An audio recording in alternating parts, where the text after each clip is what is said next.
everybody. Welcome to Two Moons and a Microphone. My name is Tanya Scott Thomas. I love fantasy, but I keep it real. This is season 2 of Two Moons and a Microphone, and it is sponsored by Housebar. Housebar is the bottle shop remixed for adventurous drinkers, foodies, and home entertainers. Housebar is here to help people gather well, live fully, and celebrate intentionally. Visit Housebar, Navy Yard, or Georgetown here in Washington, D.C.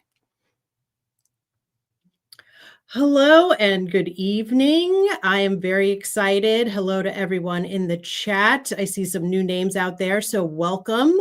I am so excited to welcome my guest tonight, Sonny Strait. Sonny is an ElfQuest artist and voice actor from some of our favorite shows. Krillin from Dragon Ball Z and Usopp from One Piece, which is my son Cole's favorite show. And what I remember first was the original Toonami Tom from Cartoon Network, because I love that. So thank you so much for joining us tonight, Sonny. How are you? Thank you so much for having me. Oh, it's my pleasure. So I just get started with your ElfQuest story. I know you were a fan before you started working for Warp Graphics. Oh, hello. Do a little shout out to Wendy Pini in the chat. Hey, Wendy.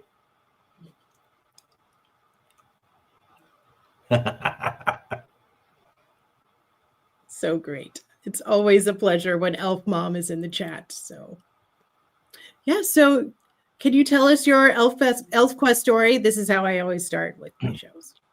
Well, I was introduced to ElfQuest in high school. I was at my friend Richard's house, and his floor was carpeted with comics.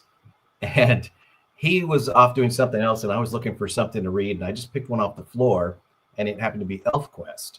And I flipped it open, and it was a page where Cutter has his sword at Winnowell's neck, and she's blasting him. And I was just like, oh my God, this is incredible, you know? And I was just, and back then, comics didn't really have real stakes, you know? But it really looked like someone could die in this comic. And I just thought, this is drawn by a badass too. I just love the artwork.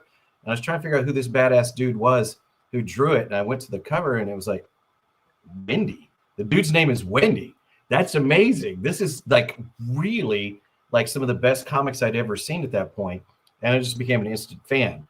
And then when I decided to be a cartoonist a few years later, I was pulling in all my influences, and I was really attracted to the black and white books, especially because I could see, first of all, how they're constructed.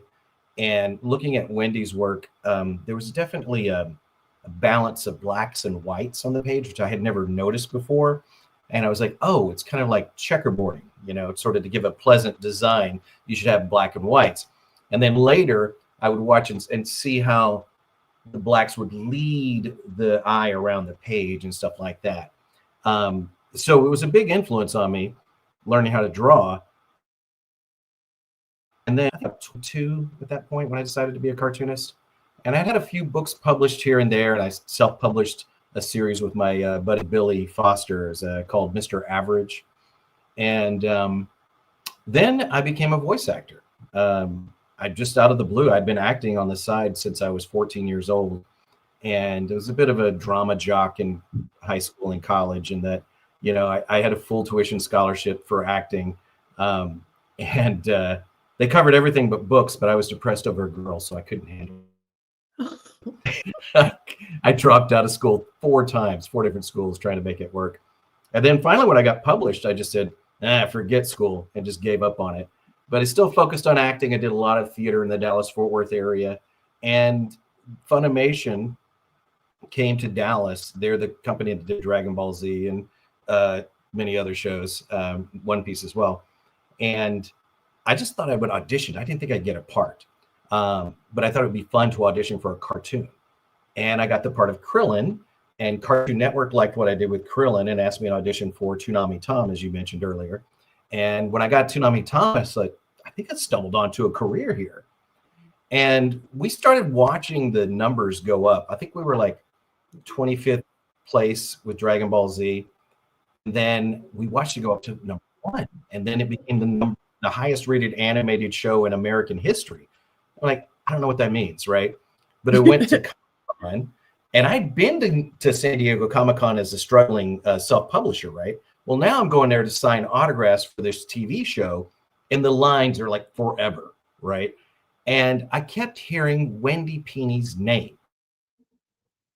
Like, is she around here? Why do you keep saying Wendy Pini? And then somebody said, dude, she's right behind you. And I turned and looked, she was going, hello. And I was like, oh my God. And I just fanboyed all over. I was like, oh my God, I'm such a big fan of yours. I can't believe I'm sitting right next to you.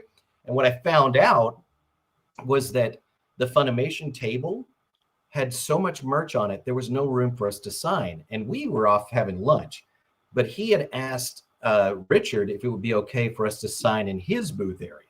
Now, I've had booths at Comic-Con. They're very expensive. And Richard said probably exactly what I would have said, which was no. But Wendy said, wait, who wants to do a signing here? And this is the Dragon Ball Z actors. And she said, yes, because apparently she's a fan of Dragon Ball Z. And she decided she was going to draw us pictures of her characters with our characters, you know. And I was thinking when I got back to my room, that was very nice for them to allow us to sign in their area.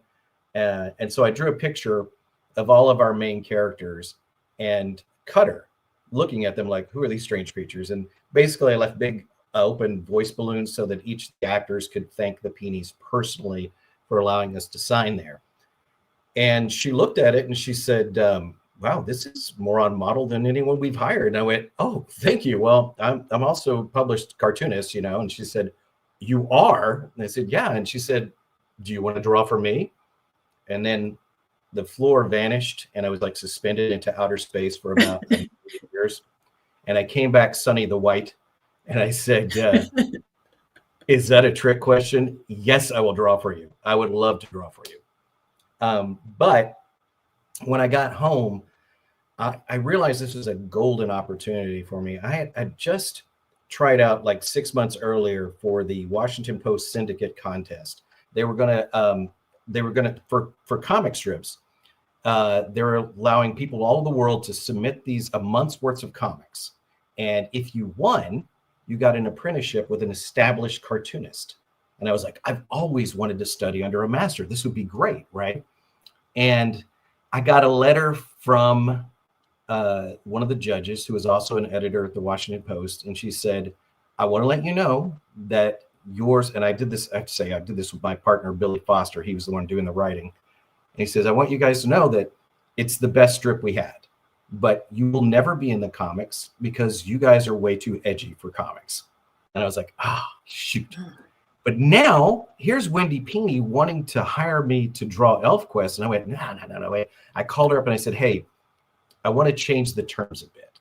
And she goes, you want more money? And I went, no, I don't want more money. I want to be your apprentice. I want to study under you. And she said, really? And she says, well, you know, that means that we'll both be responsible for each other forever. And I went, cool, let me have it. And so she said, all right, move out to LA. And I went, I can't move out to LA. I've got Dragon Ball Z to record in Dallas, right? She said, just fly back once a month and record, you know, for them. And I went, can I do that? And I did. They were ready to replace me because they didn't believe I would come back. But I did. And eventually that started other actors doing that as well until now they're bi-coastal all the time, tri-coastal. But it worked out really well because I was there with her for about a year, and every day I would draw a page and she would look at it and she would say, that works, that doesn't, and this is why. And it was the greatest learning experience of my life. Wow. So that's my ElfQuest story. At least that's the beginning. It's like an incredible story. Were you like self-taught in illustrating and drawing, or did you have other training before you started studying under Wendy? I probably took maybe 4 art classes, mostly self-taught. and then, working as Wendy's apprentice, that was the final thing on my training that I really needed.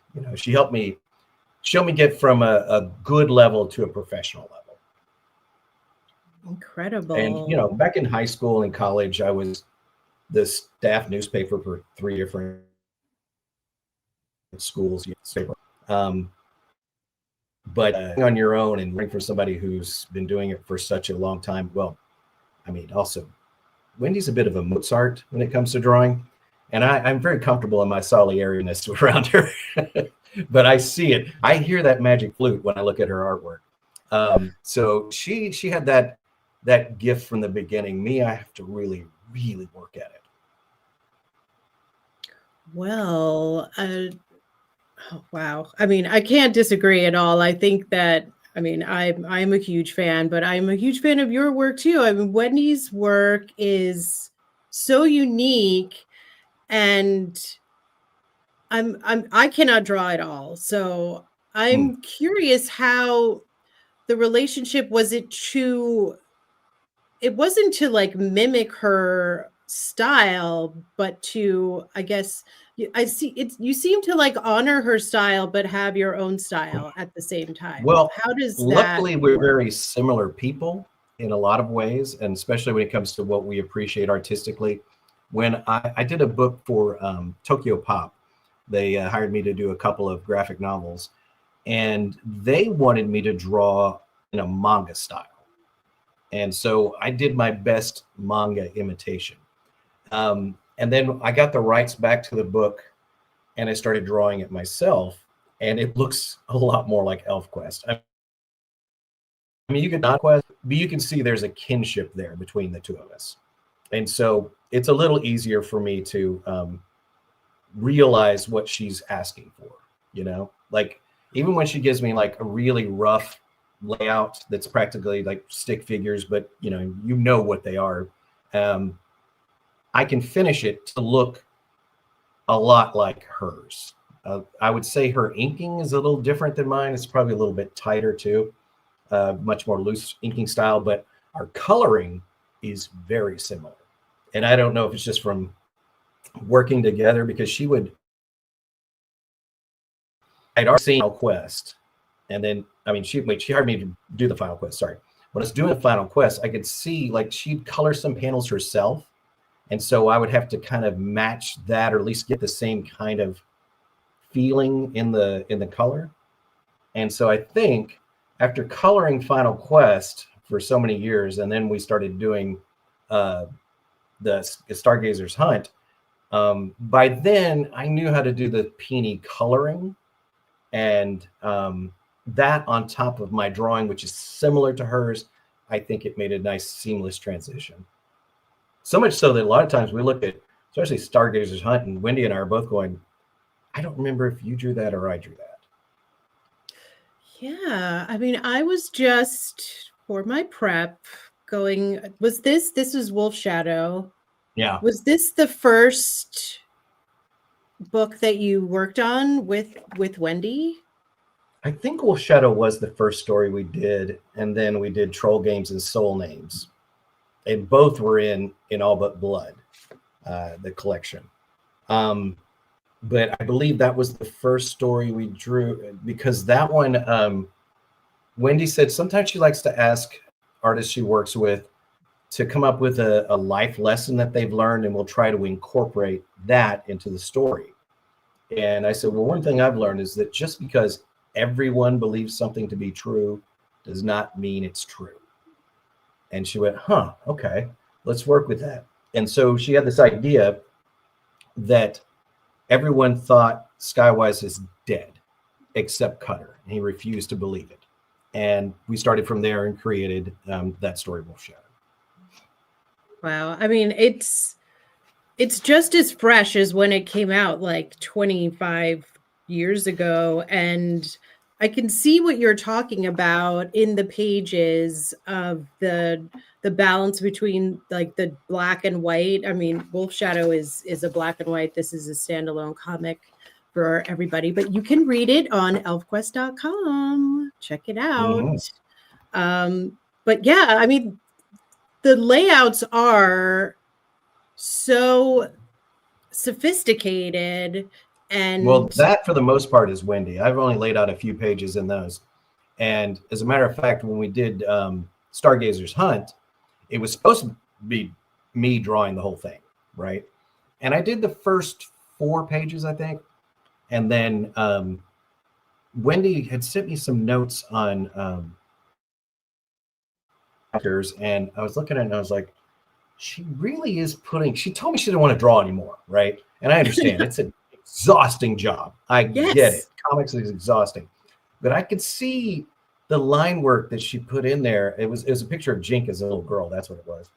And I was like, there's so much love in that. And I said, Wendy, I'm going to pester you about this until you say yes. So you might as well say yes now. But why don't you do the layouts for this as well?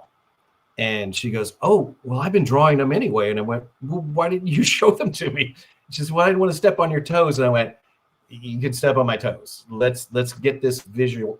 I'll just be your right arm, basically. You send me whatever you want to send me. It could be stick figures. It could be just stuff that needs to be tightened up a little bit. And my job will be to make it look like ElfQuest at the end.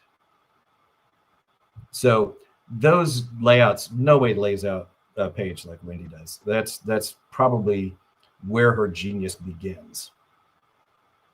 Yeah, I think it's because she's such a big fan of movies. Everything is very cinematic in its But it's not just appearance. that. It's like the relationship to the panels on the page, which is something cinematographers have no clue about. But her arrangement is just perfection. And it's like you could give me stick figures in that arrangement, and I can make something look really awesome.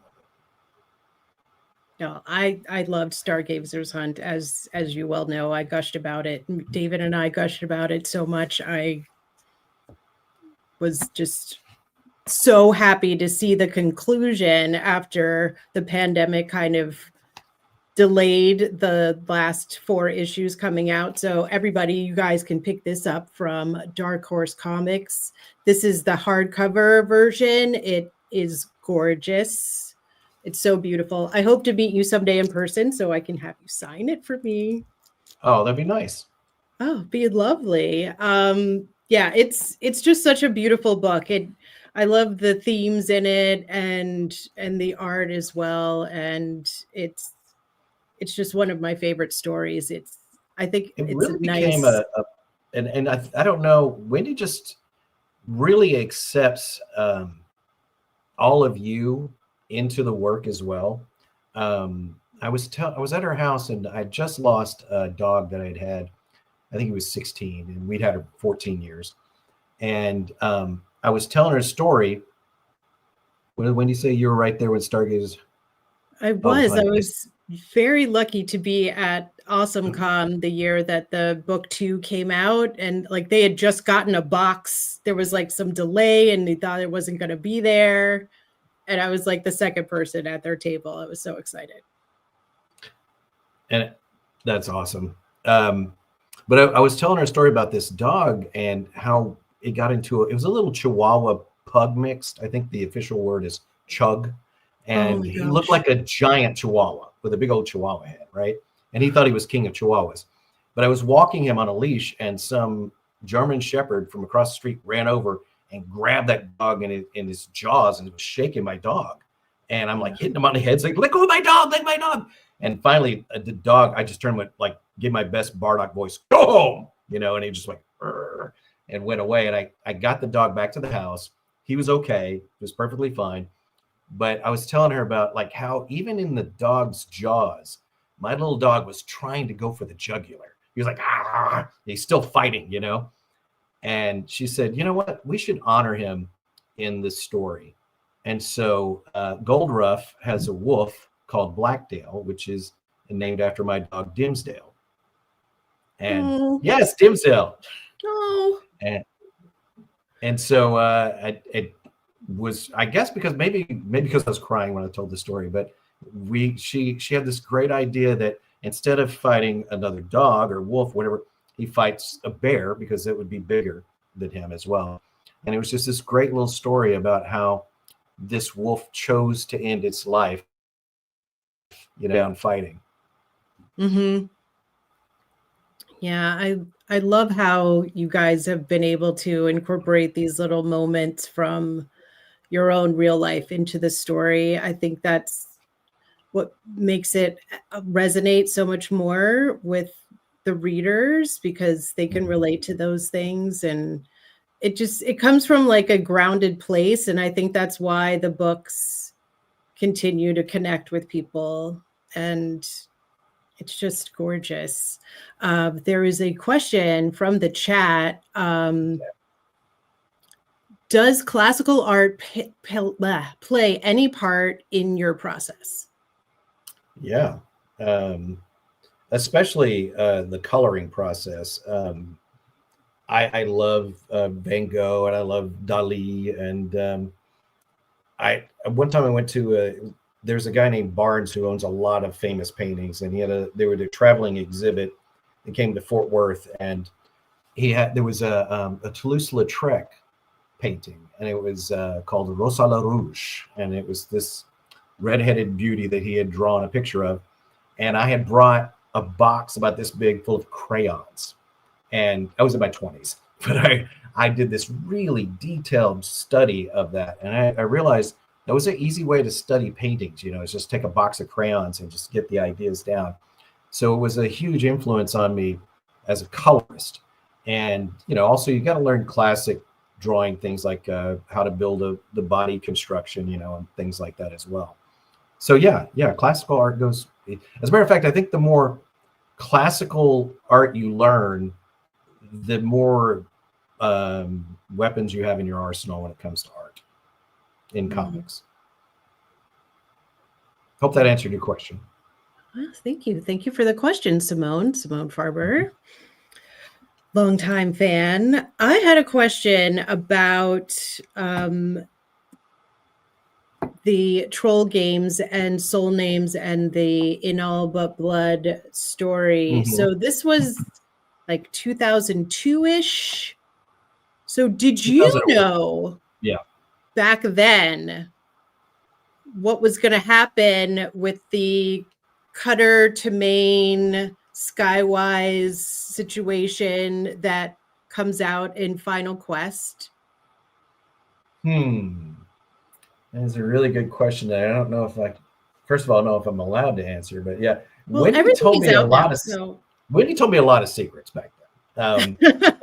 And I was like, oh, that's cool. She's played it out that far, but when you actually see it happen, like years later, it's pretty mind blowing that she had that vision that far out ahead. But yeah, I'm not sure if I knew that, but I did know a few things. Like I know that the stuff that happened after she stopped drawing the first time and they started hiring other artists to draw, not all of that's canon, right? Mm-hmm. But she would use some of the ideas of it and some of the themes from it as well when we finally got to Stargazer's Hunt. But I knew some of it, and I knew that Skywise and in the stories that are not canon, he would lose his memory, a lot and stuff like that too. And I thought, that's a cool idea. And I remember back then I really wanted to work on the Skywise story, just from what little I knew of it. And I've gotten somewhere in my sketchbooks a bunch of drawings I drew of him as a High One and stuff like that, and these adventures and stuff buried somewhere. But I remember thinking I really want to do that story. As a matter of fact, I love Skywise so much. Wendy had to tell me one time when I was drawing that it's not Skywise Quest. Don't put Skywise in every panel, because I just love drawing Skywise. So it really was a major treat to be able to be the artist on Stargazer's Hunt. Well, is he your favorite character to draw, or your favorite character in general from the story? Oh, wow. Both. I really love his design, first of all. He's the most manga of all the characters. They're all kind of drawn with manga proportions, but he's got a more simplified mask that he wears, probably so you can't read him as well. But also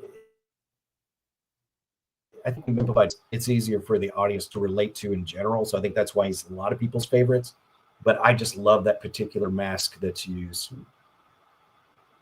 Yeah, there's a name for it. Gotta protect the faceplate. Yeah.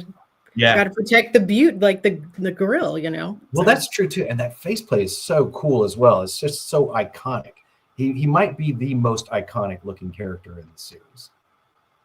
I think so. I really loved the crystalline one from Final Quest.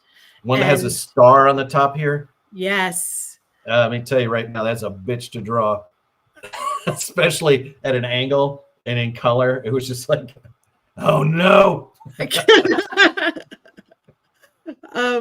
You wrote an article for I guess it was the ElfQuest website or for their newsletter at the time at the end of Final Quest. And you said something about how your coloring of the crystalline and the palace evolved from the beginning of Final Quest to the end, and you said you just kept working on it till you felt like your teeth shake. So I felt my teeth vibrate. Yeah. Yes, that is the hum of the until I can feel the hum in my teeth. Yeah. What does that mean? Like that? I mean, I could see sort of what and I have to have these weird little prompts to get started. Now, I really like to come up with how things feel. I think Wendy got that over on me back when I was her apprentice in her studio the first year. She told me one time that one of her favorite times drawing is when she was drawing a storm and she was basically making love to the storm as she drew it. And that just changed my whole philosophy about looking at art and how to feel what you're drawing. Wow, what a statement. That's oof. Yeah, I mean, I picked a good master to study under. Oh, incredible. And so you got to share with Wendy and Richard their induction into the Harvey Hall of Fame at New York Comic Con, and Wendy shouted you out. This was just a few weeks ago. What was that? That was unexpected. That really floored me. But I missed their induction into the Hall of Fame for the Eisner Awards. They were getting Lifetime Achievement Awards for that. And I was at the same convention. It was San Diego Comic-Con. I was busy doing panels of my own and I couldn't see it. So when I found out they were getting Harveys, I went, I'm damned if I'm going to miss this award ceremony.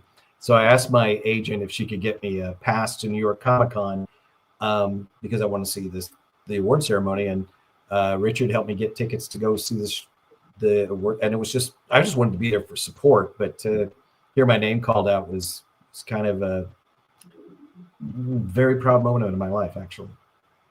Oh, it's just amazing. I'm just so happy for all of you. I think it's just the perfect time for all of this recognition to be given and for them to be able to enjoy it and share it with you and the other people that are so close. Time. Yes. Finally.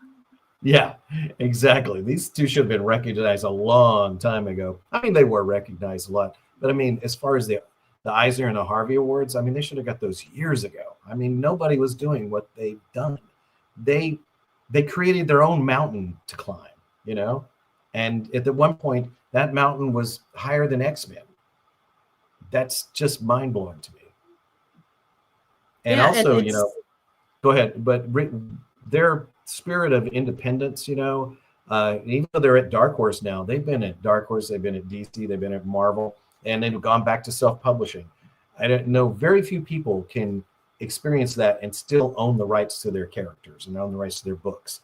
And coming from an independent publishing background myself, that is a lot of my respect as well, especially with Richard and his ability to facilitate whatever the book needs to be done to get it out there and everything. And he was really, really helpful to me in my career. When I got the gig at Tokyo Pop, I said, I'm a little worried because I've never really negotiated this kind of contract before.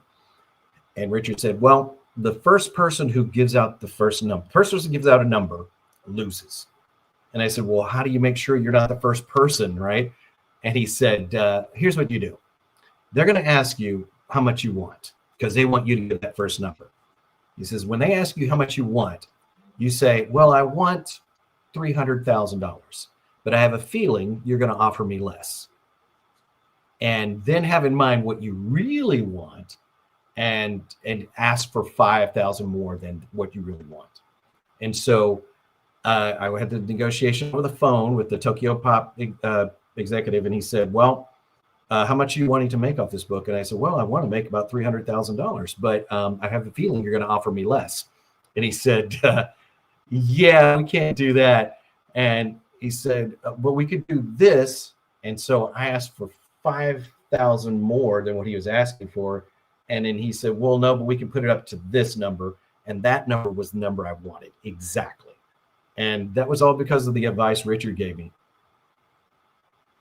Yeah, this is the second time someone has mentioned how much advice Richard has given them. When I had Matt Leggett from Arcane Bolt and Laser Mac, he was saying that Richard was giving him all this advice on like how to approach different companies for the licensing to make their like super cool pop art and their, you know, their laser sculptures. And I just love that. I love how they have built such a community within this like comics community and like the art world, and they're comics true power couple,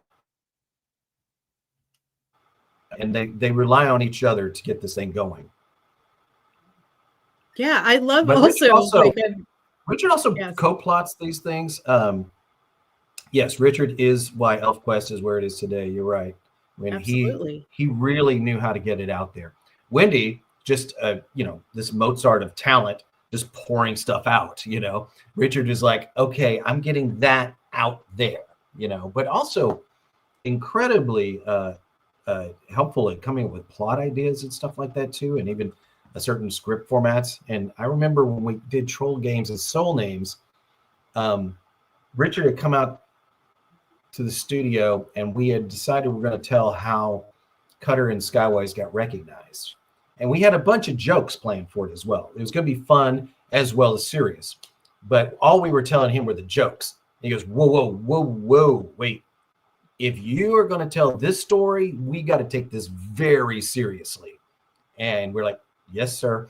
And so we started talking about, okay, how can we approach this with as much heart as it needs to be? And it was, and when Wendy told me that, she was asking me after we did the first story together, and she said, what do you want to work on next? And I said, well, you mentioned that Cutter and Skywise were recognized. When did that happen? And she said, well, we never did that story. And I went, you never did that story? That's the story I want to do. So that's why we started approaching that one. Yeah, and it's so great. I have the old version, but this is I think it's Dark Horse. That's a very expensive version now. Yes, I have a very, very beloved collection that I fight my husband about all the time. So Wendy just said that Richard was jealous of me working on his elf, Skywise. It is his elf. Cutter is her elf, and Skywise is his elf. I think that's public knowledge now, right? Yes. Okay, good.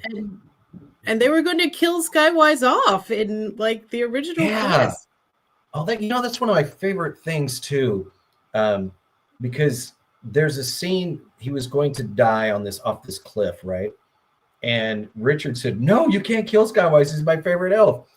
And so Wendy decided that she would change his fate, you know, and not die, be victorious over the human. But if you look at that page, the art style on just that page stands out as something that ElfQuest would become years later in style. Look at it, and you'll see. I was like, oh, right. And even like the way she does the layouts and stuff, it's almost like making that decision made a huge decision for the way this story was going to go way down the line in the future, you know? And it's just this it's like disrupting the reality there and creating a whole new timeline.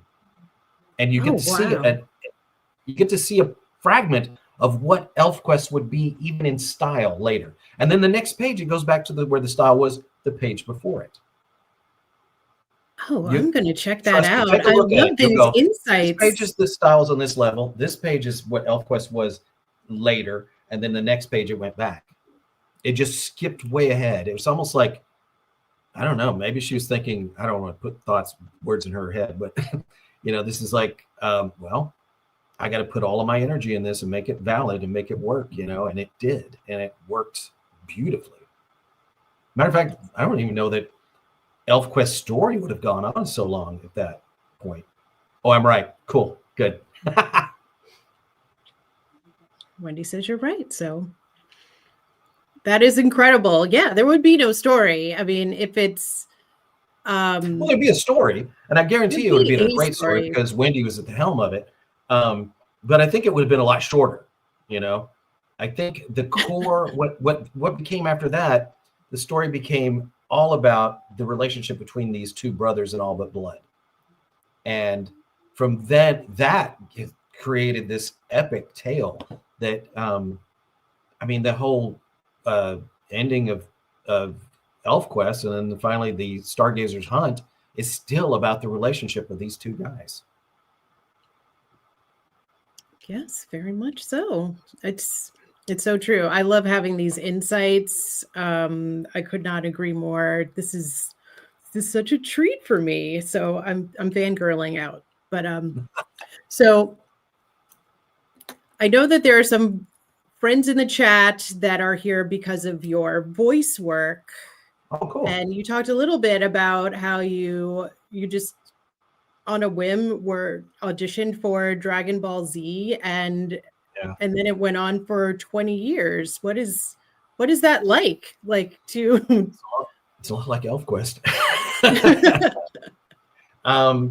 I'd been acting seriously since I was 14. I was started in theater 1 in high school, and it just became my whole life. And I thought that I was going to be a theater professor. And the last time I was in school, I was majoring in theater. I had gotten the lead in the fall production. It was Henry V.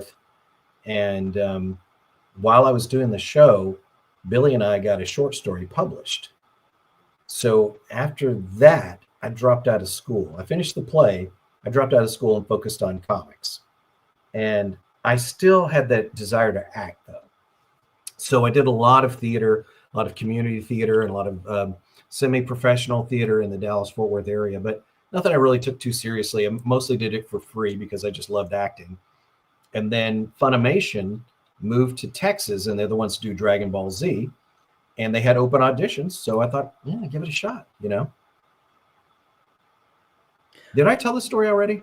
You did a little bit, but what is it like now? Now anime is like so huge. I mean, back then it was for the very nerdy people, like the artsy nerdy people, sort of like ElfQuest fans, just like sophisticated. We didn't even know the name anime.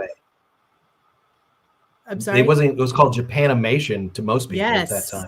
There wasn't even the word anime, and it wasn't an industry. It was just there were a couple of houses doing stuff. I think Yu-Gi-Oh was doing stuff, and of course Pokemon had been around for a while. And then we had the shows in the 80s and 70s. I mean, I loved Speed Racer when I was a kid, but we didn't know that was from Japan. We just thought it was just cool, quirky cartoon that we liked. I think by the time we got to Battle of the Planets. Gachima is what it's called. Hey, how are you? I think we got to that point. Most people knew it was coming from Japan, but we didn't know much more than that, Yeah. And then here I am in this industry. It's not an industry. It's just a company that was doing Dragon Ball Z. But Dragon Ball Z was so popular that it was able, I think it just fostered a whole industry just from that one show, because something was up more shows. And then I think now Crunchyroll, which has taken over all the Funimation stuff, I think they get like 20 shows every 3 months or so. It's huge.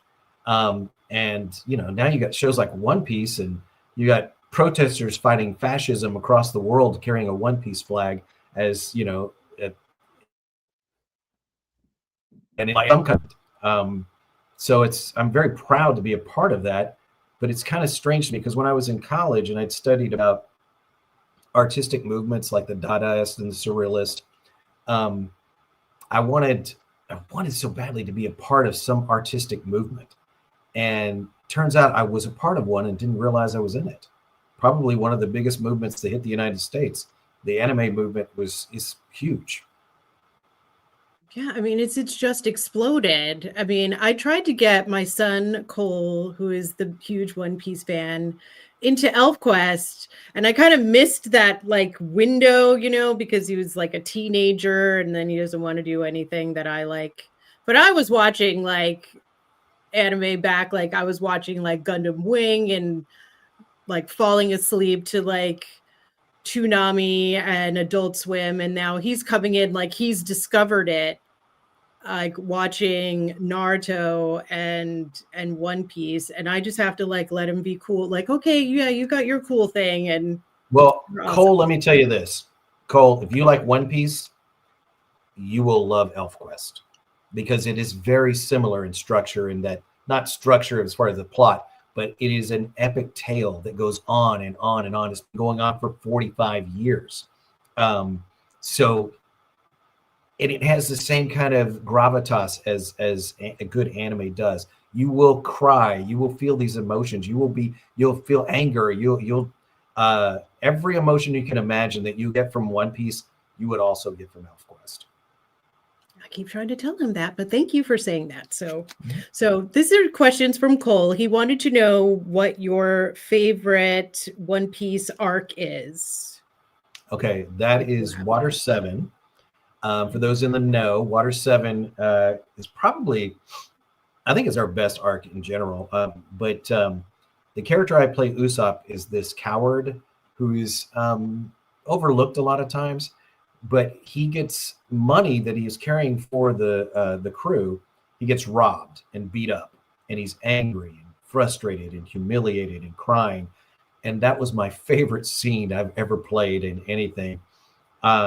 Because while I was acting in that scene, I was crying real tears, and I have never done that. And I've been acting since 1979.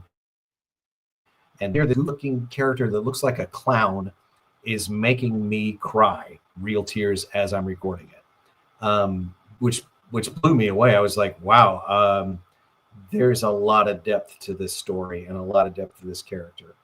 Because before then, he was just kind of comic relief. So Cole, that's my favorite. Wow. So do you feel like that character has grown or evolved a lot over the course of the story? Not as much as he should have. Oh, this is another Cole observation. Well, Oda, the creator of the series, said there's a time skip that happens, and everybody comes back much more badass, including Usopp. His weaponry is better. He's a marksman. He's a sniper. His weapons are better, but also he's buff and cut now. And Oda said that post time skip, Usopp is as strong as Zoro, which is the sword character, who's like one of the strongest guys they've ever met, before the time skip. And before the time skip, Zoro was, showing off incredible badassahood. Badass. What is the word? Badasstitude? Badassery? Badassery. That's even better. So to know that, I look at him and I go, what is your problem? Why are you still scared? You're now one of the most powerful beings on the planet, and you still run. Interesting. That's fantastic. I love it. Well, thank you for that. You're welcome. I don't know if he's watching right now, but he's going to watch it eventually because I'm going to make him watch it. Yeah, it's required watching. Yes. So, oh gosh, thank you so much for that. That's a huge. I get cool mom points, hopefully. So, yes, badassery, Tanya. Absolutely. Thank you, Nightshade. Yeah, he's a brave guy down deep because he will do what's necessary to save his friends. unlike Krillin, is from Dragon Ball Z, is a similar character, except he's not a coward. Krillin will bravely, with knees knocking, go into where angels fear to tread, even if he knows he's going to die, just to buy his friends and family a couple of seconds so they can escape. Usopp is like, okay, it's got to be me because no one else can do it. And here goes, and he'll go in and do it. But he has done some very brave things. There's a scene where this really most powerful character they had run into, called Lucci, was fighting Luffy, and Usopp was just screaming at him, going, "I got you next!" And just, even though his friend's being beaten up, just to make sure his friend would get up, Luffy would get up and fight, because Luffy was broken at this point. And it's through Usopp yelling at him that he finally got up and finished the fight. Wow. So when you're recording, are you by yourself, or do you guys get to interact with each other? I have directed off and on for 10 years. And so that gives you the chance to actually work with the actors. But generally, no, it's you. If you're an actor, it's you and the director and an engineer. And that's why I always tell my students that get on stage and act as well, because being on stage, you're going to get a response from an audience in real time. So you'll know how to say things to move people, which comes in real handy when you don't have a real audience. You just have a director and an engineer. And so, yeah, it's just you. Occasionally we'll do things that they call them Wallace sessions, which is where they get 4 or 5 people in the booth to make crowd noises and stuff like that. But generally it's just you. Did you ever make up voices for the ElfQuest characters when you were drawing them, when you were working on the comics? I can't remember what they are, but every time I read a comic, I have a voice in my head for the character, When I got cast as Krillin, originally they were told us to sound like the Canadian cast that had come before us. And the Canadian Krillin sounded like this. Hey, you guys, wait up. And I got cast because I could mock the guy the best. But I hated doing that voice. But I was like, hey, I'm on a cartoon. What does it matter, right? But I'd found out that there was a manga with this show. And I was like, well, I'm a cartoonist. I've got to read this manga. And I read the manga, and the voice in my head for Krillin popped by on helium. And it was about a month by the time I got cast, at the time I started recording.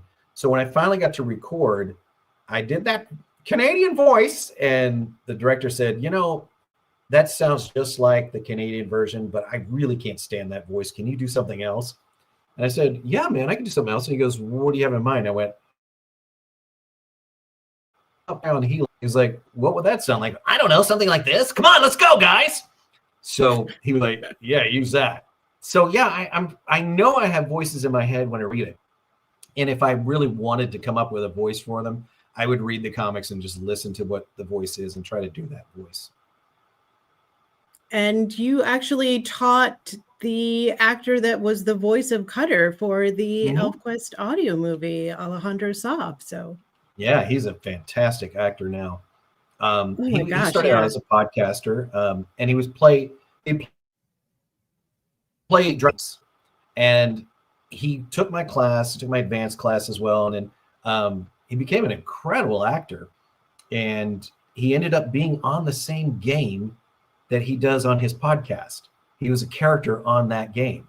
I mean, that's full circle life as well. But yeah, I could not be more proud when I found out that he was Cutter. I was like, of course he's Cutter. I could totally hear that. He has such a range. I was like, he had one of his, I guess, what do they call it? You guys have a official name, like the voice tracker tape, and it's like all of your voice, like all. And it was like there were so many different voices, but they all had that they all gave you that little chill. It was really amazing. How do you teach people to do that? Well, there's a couple of things you can do. The first thing I have them do is find their resonance in their throat. Like, okay, keep your mouth closed. I want you to lightly hum Happy Birthday to Me.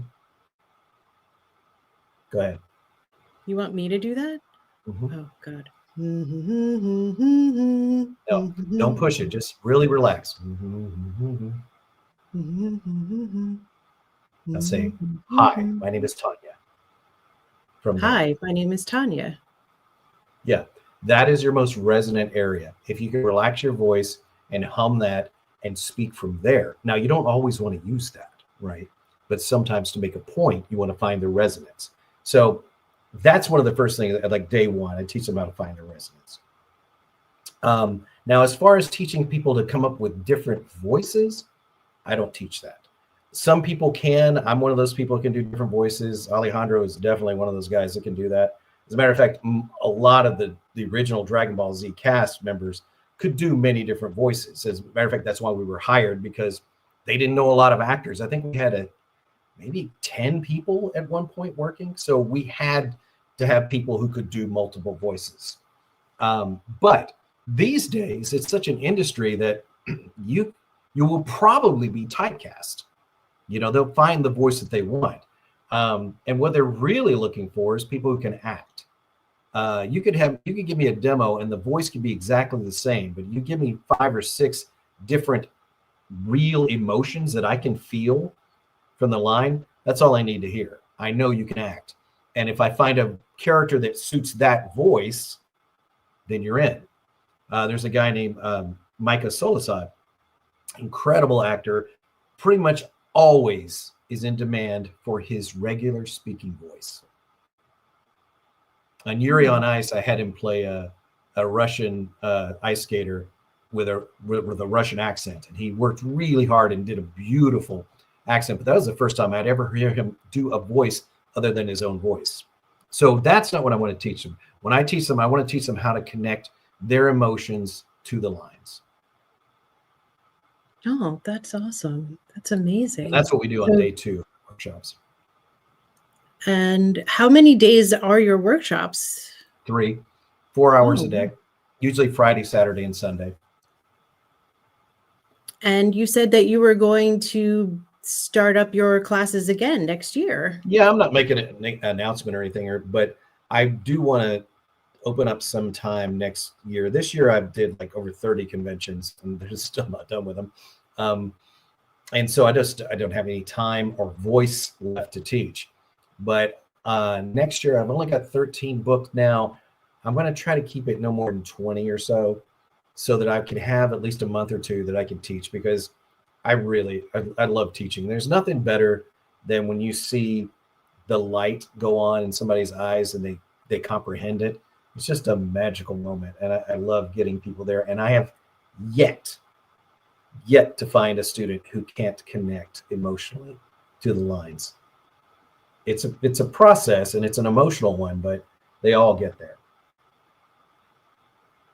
Do you believe in that, like the method acting? I think I used to do like theater when I was really young in school. And I think around like middle school, I got intimidated by the other people because they just felt like they were like, well, what's your motivation? And, you know, there was just like all of this like actor speak that didn't really connect with me. Like I was like, I'll just do the makeup or I'll just dance. Like I don't know. It just didn't. I believe in any method that gets you there, but there's not one method to get you there. There's not one way to get in the industry. I mean, everybody I know got in a different way.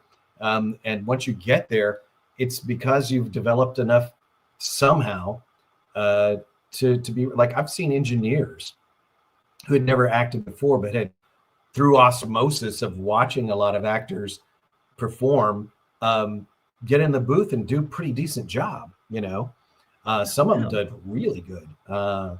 I would say Justin Cook is one of those, but Justin Cook used to put on plays in his backyard. So he wasn't part of theater, you know, like the theater kids, but he was acting on his own for fun, which probably is going to produce a better result than anything. It is called a play for a reason. You have to play. You have to be willing to play. And he was definitely one of those people. Oh, wow. Well, this has been such a wonderful conversation. Thank you so much for coming on the show and sharing all of these behind the scenes and these insights. It is really moved me. So I really appreciate you coming on, Sonny. Thank you Well, so thank you for much. having me. I mean, this has been a real treat. It's been a while since I've talked ElfQuest like this on an interview, and it's something that is very near and dear to who I am. And it really shaped me as an artist and continues to shape me to this day.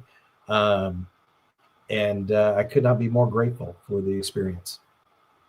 Oh, well, thank you. I'm grateful for you guys, for you and Wendy and Richard, and for this ElfQuest community.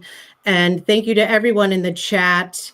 And Thanks, if guys. you, oh yes, how everybody. Thank you so much for your questions and your comments. I try to get to as many as I can. And I would just like you all to make sure to hit the like button and subscribe to Sci-Fi Sisters Inc. channel so you don't miss any of our fun content. I also wanted to take a moment to share a howl for our sister Subrina Wood, who passed away a few weeks ago. She was a founding member of Sci-Fi Sisters, and I converted her to be an ElfQuest fan, and she chose the Wolf Rider name Flamethrower, even though we tried to tell her that fire was not a great thing to happen in the woods, but she is very confident in her selection. So we love and miss Subrina. So there's a QR code on the screen now. We are starting the Subrina Wood Legacy Fund, which will be supporting mini grants for people for creativity, education, fandom. And when we raise $1,000 from the selling of our merch, so check out the stuff. There's t-shirts from all the shows from Sci-Fi Sisters Inc. And so please check that out and support. It is a wonderful cause, and Subrina will always be with us in spirit. And if you are interested in supporting Sci-Fi Sisters Inc. as a sponsor, please check the link in the description box. And if you are watching this on rewatch, please leave a comment and say hello and let me know what you want me to talk about next. So thank you once again for joining us. Thank you, Sonny, and everybody, Shade and Sweetwater. You.